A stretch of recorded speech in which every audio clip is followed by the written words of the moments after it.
In our previous lecture, we began our consideration of life on other planets and how we would find life on another planet. I want to return to that, and I want to come at it from a slightly different perspective. There, we were just getting our feet wet. We were just starting to think about what life was and where to look for it and how to look for it elsewhere in the solar system and in the universe, if possible. I want to approach this from a more professional standpoint, and in particular, what I want to do is to look at the view of life from those individuals who actually are required to know. And that is the Astrobiology Institute at NASA. This is a group of scientists and engineers who are trying to design the probes that are going to look for life on Mars, going to look for life on Europa, and elsewhere where it might actually exist. So I know of no other group of people who have ever focused that much intellectual power on the question of what is life. And for good reason. They're the ones who have to know. If they're going to go find it on some other planet, we don't know what it could be like. Any planet can be anything. So we don't really know exactly what to expect. And so therefore we have to, in that situation, determine whether or not something on Mars or wherever is alive. So what they did is they said, okay, first, what exactly is life? Let's try to define it. And like many scientists before them, they really couldn't come up with a good definition of what something alive would actually be. So they came up with this description. They say that life is a self-sustaining chemical system capable of Darwinian evolution. And right now, that's probably the best description of life that I'm aware of. It actually, anything that's alive is going to have those things. It's self-sustaining, it's a chemical system, and it's capable of evolution. And this institute was very influential in producing a document that's called The Limits of Organic Life in Planetary Systems, which is published by the National Research Council in the United States, one of the top intellectual bodies in the United States. And this document lays out what it is that we would be looking for on other planets. But in particular, what it does is it says, okay, if we're going to recognize life on another planet, we should recognize what the fundamental properties of life here is on this planet. And that's really what this document starts out doing. And so they come to a conclusion that we already came to in the previous lecture. Life on Earth is fundamentally cellular. Okay, so we said, well, your book even said that organisms, the living things, are made of cells. And we don't know any counterexamples to that. Actually, that's not true. We do know counterexamples. There's one, this thing called an acellular slime mold. And it's as disgusting as it sounds. It's a type of fungus, and it's huge. It can be anyway, very, very large. In fact, there's one that is claimed to be about the size of the Upper Peninsula of Michigan and all the way into parts of Wisconsin. That's one organism and no cells. Okay, so here's the problem, and this is why defining life is so difficult. Every time we come up with a definition or even a description like this one, a simple one, things are cellular, we come up with counterexamples or something that doesn't have that property. But except for that exception, life on Earth really is cellular. So that's, again, would we expect life on another planet to be cellular? We don't know. But we do know this. It's a self-sustaining chemical system. Now, here is the thing that we're going to really hammer in this class. And that is that living things are biochemical reactors. That's ultimately what they are. And in fact, in a very, very real sense, those biochemical reactors are driven by the sun. And one of the perspectives that we're going to come to in this class is that, again, in a very real sense, all human beings are walking, talking sunlight that can think. And that's exactly what we are. We're biochemical reactors driven by the sun that can think. So let's get into this, because this is actually more important than cells. Even though they start with the concept of being cellular, this is something that we think is probably ubiquitous, meaning it's probably associated with any living system anywhere in the universe. It has to be a chemical system. On Earth, what are the chemicals that are involved? Well, here it is. Their second point, life is chemical. Living things use covalent bonding properties of carbon, hydrogen, nitrogen, oxygen, phosphorus, and sulfur, and the ability of oxygen and nitrogen to modulate hydrocarbon activity. Okay, now what does all of that mean? All right, folks, this is why chemistry is a prerequisite to this class. because we are biochemical reactors, we have to study it from a chemical perspective. So we look at chemistry, we look at physics, and that is going to help us understand some of the biology. Now, I understand that you have had chemistry, at least that's the idea. Before coming into this class, you're supposed to have had a chemistry class. But I also understand you may not remember much of it, and I also know that some of you haven't really had much in the way of upper division chemistry. In other words, chemistry of the upper division high school or chemistry at the college level. So we're going to start at the beginning. Now, those of you who've had chemistry, you're going to see stuff that you've seen before. Those of you who don't remember it, it'll help review. If you are seeing things that you've seen before, bear with us, because I will, before long, get into things you probably haven't. Because what I have to do is get into this business, modulating hydrocarbon reactivity. What exactly does that mean? And that's something that gets us into what's called organic chemistry. And if you haven't had organic chemistry or biochemistry, then I'm definitely going to teach you some new stuff here. Okay, so let's start at the very beginning. Here we've got a picture of two things. This is a lump of coal, and this is a diamond. Physically, they're very, very different. This is kind of flaky. If you've ever picked up coal, you realize it kind of flakes off in your hand. You get all this coal dust all over your fingers, and this is extremely hard. In fact, it's so hard it can cut glass, things like this. So, interestingly enough, even though they're extremely different substances, they are in fact the same. And the question I'm asking then is, why are they the same? Well, they're both carbon. They're both made out of carbon. So the question then is, what is carbon? As shown above here. Okay? Well, in this case, if I ask that question to people who are coming into this class, I often get some fairly diverse answers. And again, that tells me that many of us understand the chemistry and know the chemistry, but some of us have taken it and again forgotten it or haven't actually had it, and so we're not sure. So let's ask that question. Is this a compound? Is it a molecule? Is it an atom? Is it an element? Is it something different? What is it? Now, the majority of people who, when I've asked this question before, when they first enter the class, actually do get it right, although a significant fraction get it wrong. The ones who get it wrong tend to call it an atom. And I think they're thrown by the concept of carbon. This is carbon, but it's not the atom of carbon. This is not an atom, that's a diamond. This is a lump of coal. Those are not atoms. The most common answer that I get is essentially a correct one, and it's this one, an element. These are elements. So what's an element and how does that differ from an atom? Because we can call an atom a carbon atom, but we can also call the element carbon.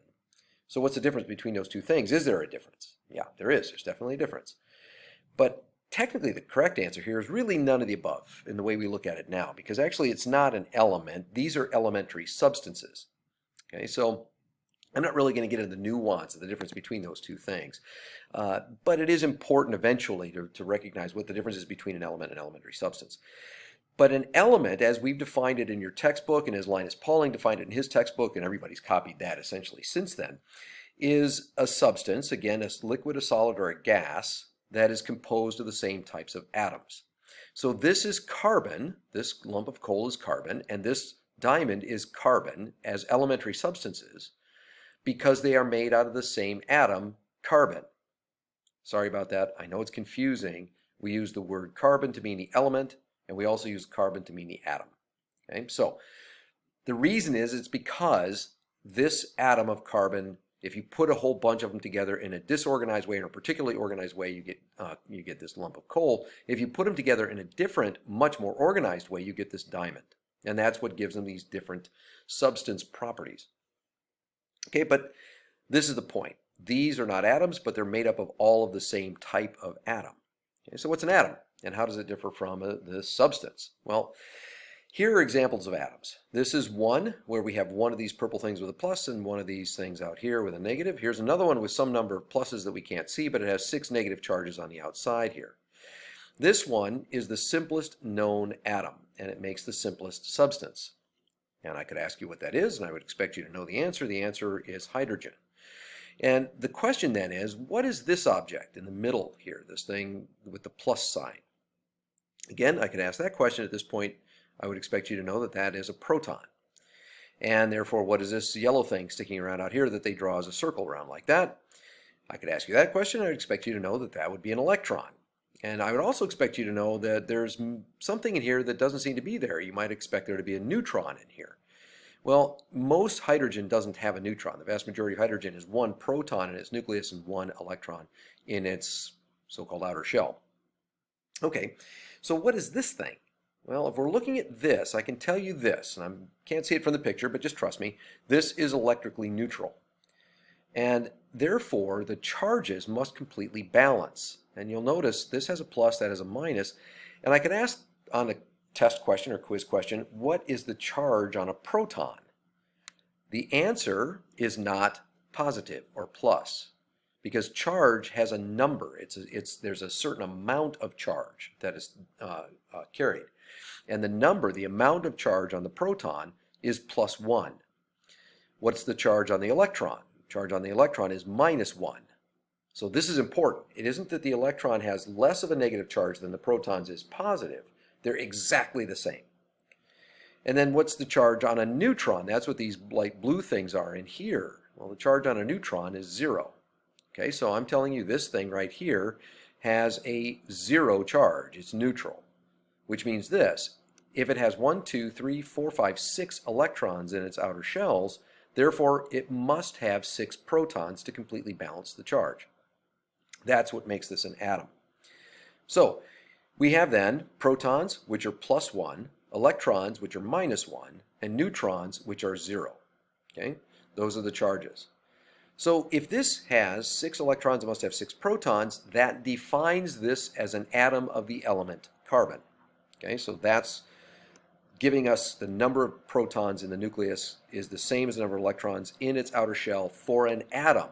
And I'll give you a reason why that is shortly. But this is the point. If this has 6 protons, how many neutrons does it have? In this particular case, this certain type of carbon has 6 neutrons.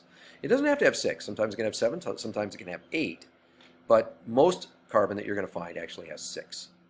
All right, so you know all of this sort of stuff. And the next question I could ask is, okay, what are the relative masses of these things? How big are they relative to each other?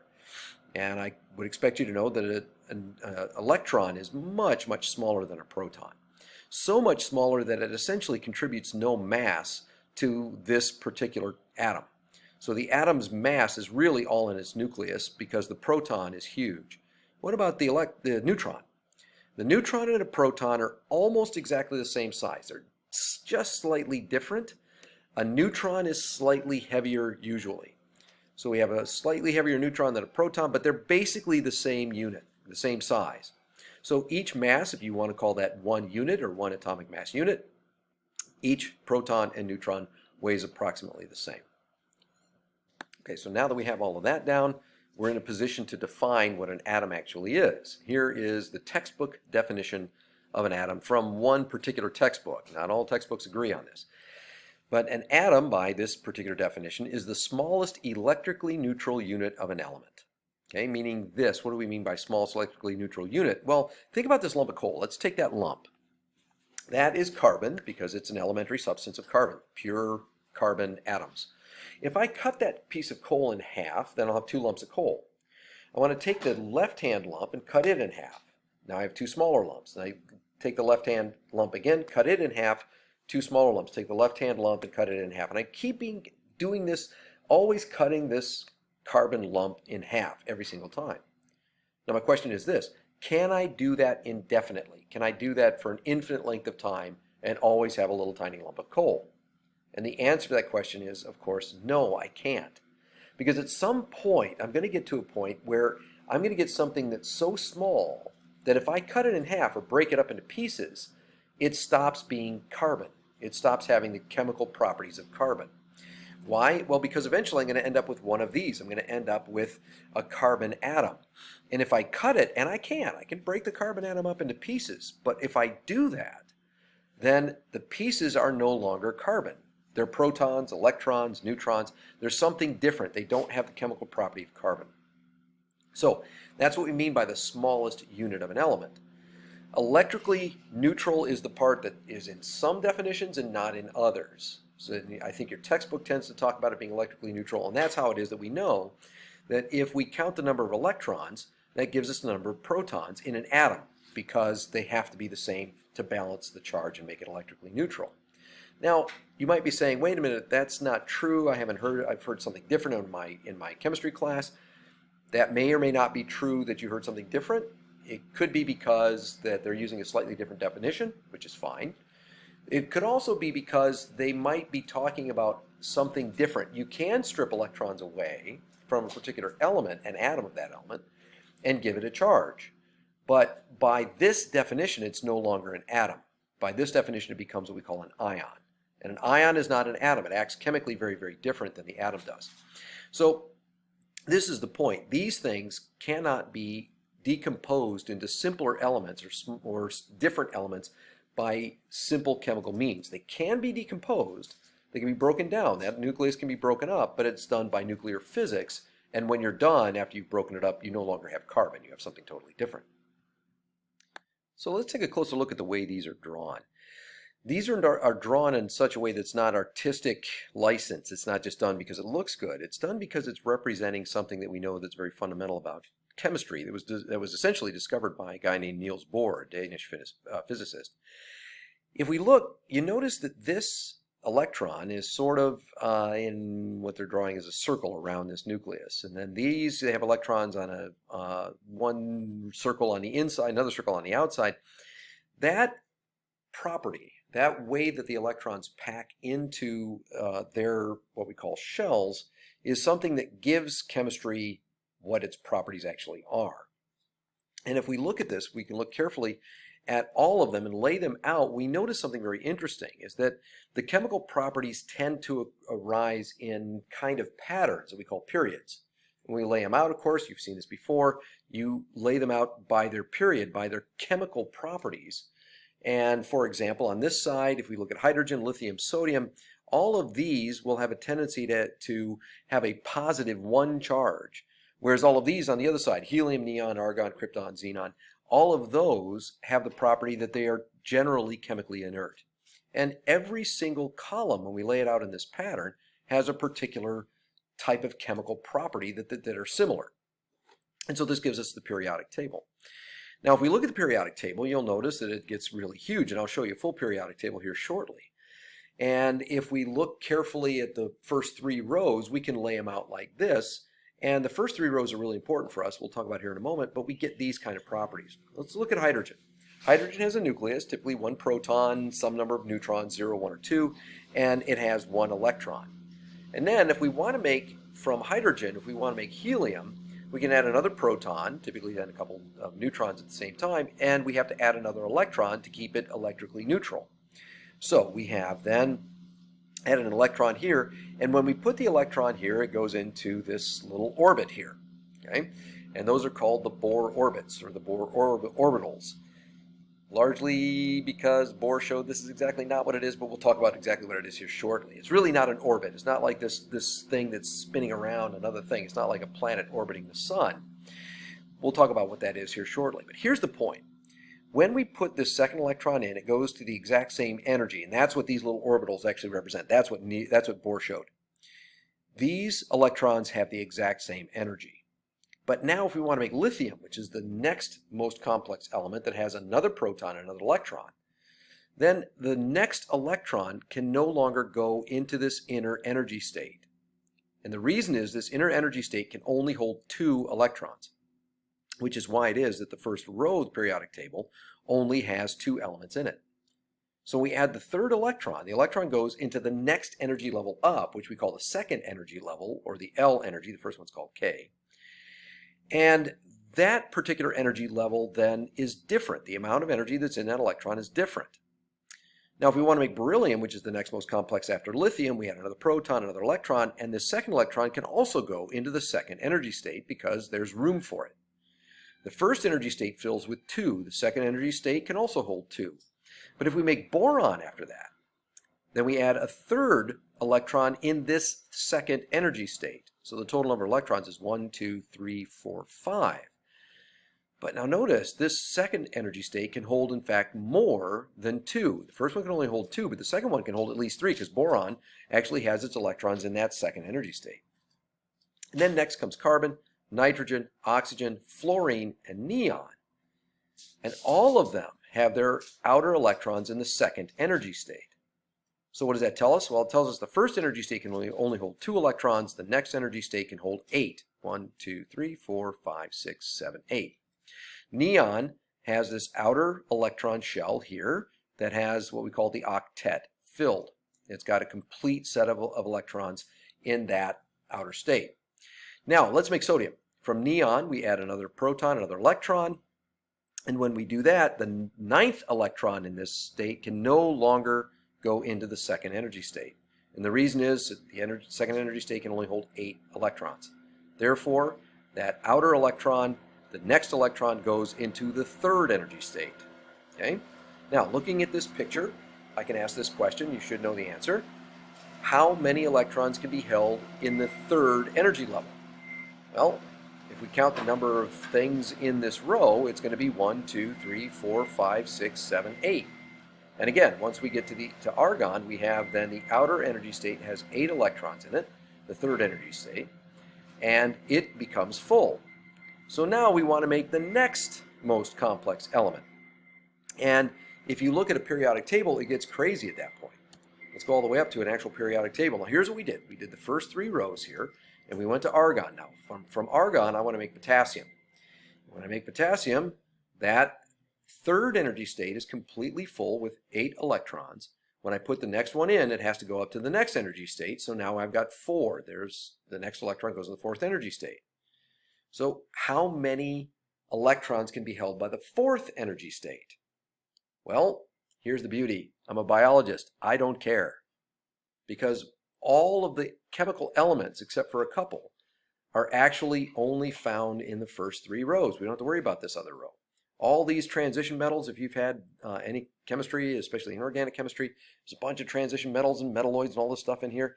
You don't have to worry about them because they don't really play much of a role in metabolic systems, in real biological systems.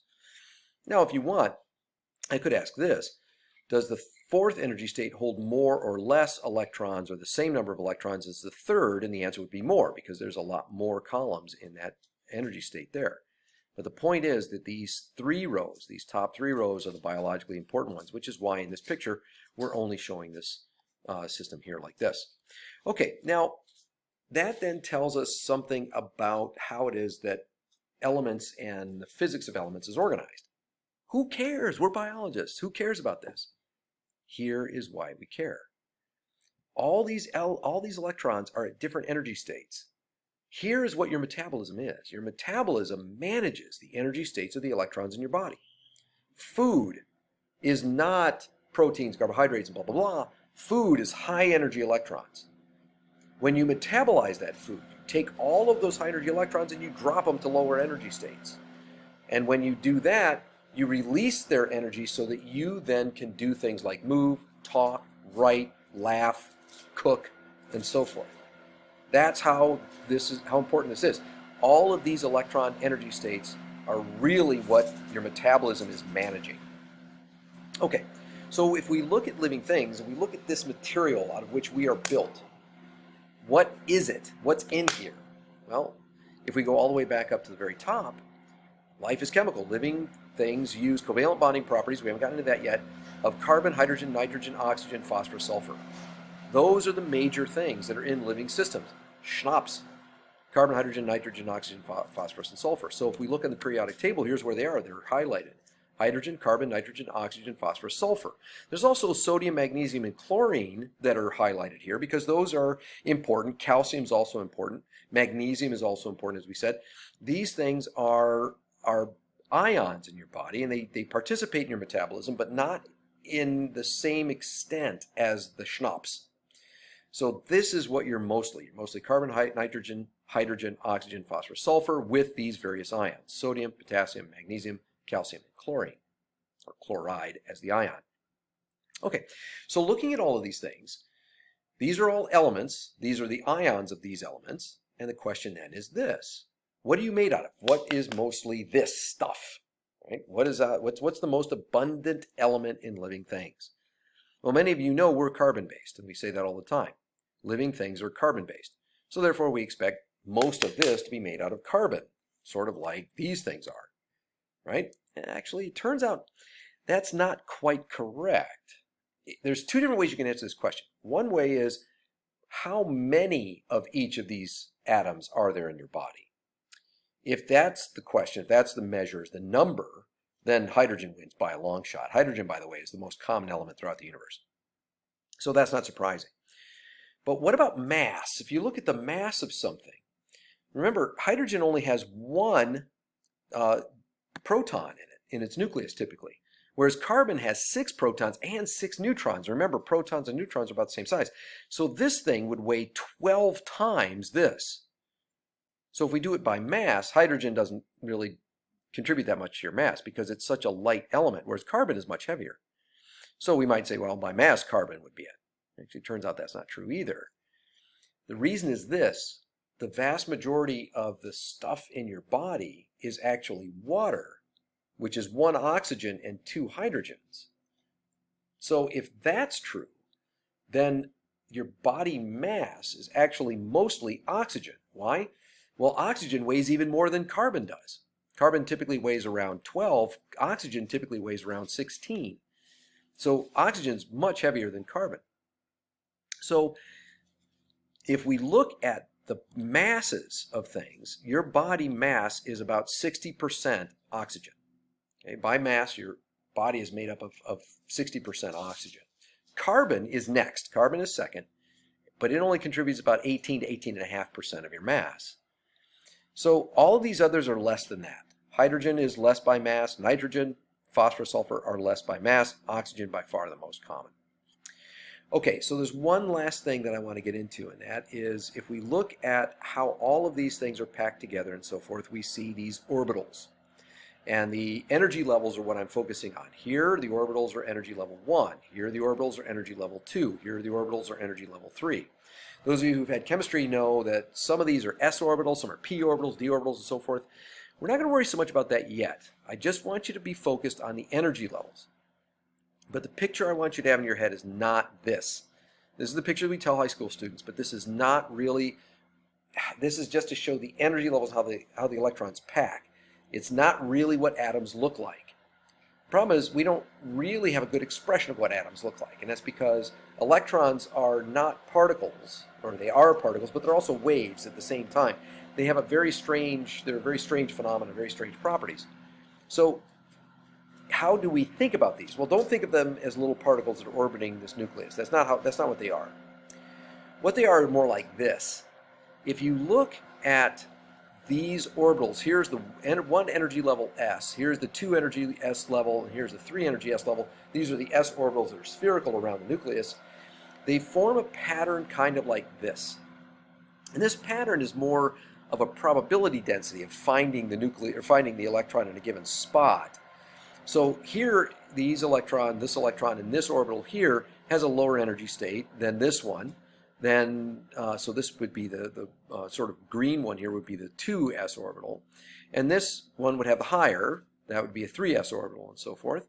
And if we want to look at it in terms of the 90th percentile or 95th percentile, you get shapes like this. It's a sphere. So the electron is a sphere of material-ish around that nucleus. And the first energy level is relatively close to the nucleus. Second energy level is farther out. Third energy level is even farther out. And so this is the picture I want you to have of what atoms really are, at least with the s orbitals. Now, when you get to other packing in of electrons and higher numbers of electrons in these orbitals, you start getting these dumbbell-shaped things at p orbitals and so forth. But again, we're not really going to be looking so much at that, except we're going to be looking specifically at the energy states.